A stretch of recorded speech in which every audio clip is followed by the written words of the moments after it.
मु केशु दास एकत्र बालेश्वर उपसभापति। एकत्र माने आपण माने बुझी पारथो जे एकत्रीकरण करा होती भुवनेश्वर रे बहुत बालेश्वरिया अछंती जो माने कि एकाठी हेई पारि ना नथिले सेमान को एकाठी करिकि बालेश्वर विकास करिया सहित विभिन्न क्षेत्र को आहुरी विकास करिया पई एवं सांस्कृतिक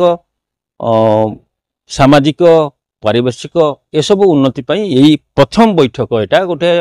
बड़ बैठकटे हेची। आगामी दिन ये महाद्रुम हबो एवं सरकार को विभिन्न दाबी नहीं कि विभिन्न शिक्षा स्वास्थ्य परिवेश पर्यटन ये सब को नहीं कि आग को नापी आम दाबी रखिबु एवं कार्यक्रम खाली दाबी रखिबुनी केमती सरल सुविधा रे कार्यक्रम हो पारिबो एवं बालेश्वर उन्नति केमती हो सी कथा प्रचेष्टा कर। बालेश्वर रे गोटे मेडिकल कॉलेज नथिला मेडिकल कॉलेज टे हेची एवं कृषि महाविद्यालय पई आमे आवेदन करू माने चली ये विशेषकर कोस्ट कैनाल गोटे प्रसंग रही जोटा कि करिया कथा एबे सरकार जे आछंती से माने बारंबार माने पर्यवेक्षक आसिकी सर्वेक्षण करि गलेनी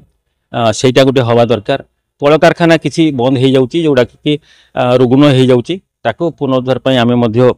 एवं बलिष्ठ एवं भल चलिबो ता पई मध्य आमे सब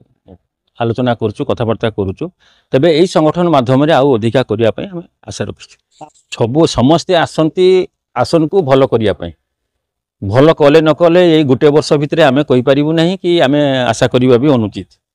तेबे निश्चय 5 वर्ष पर जना पड़ी जीव जदि पुणी सरकार को आसिला ताले आमे जानिबु जे बालेश्वर सब जो माने सब निर्वाचित हेइचंती जो जो ये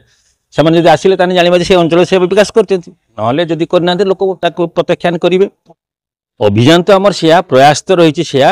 आम समस्त को तो प्रथम थर पर एकाठी करूँ आगामी दिन में समस्त को लेकिन ये आम ही आमर कार्यक्रम को आगक नबू एमाने आमे माने कौन आम बालेश्वरी आसिक आंदोलन करूँ एवं भुवनेश्वर आंदोलन करेंगे बालेश्वर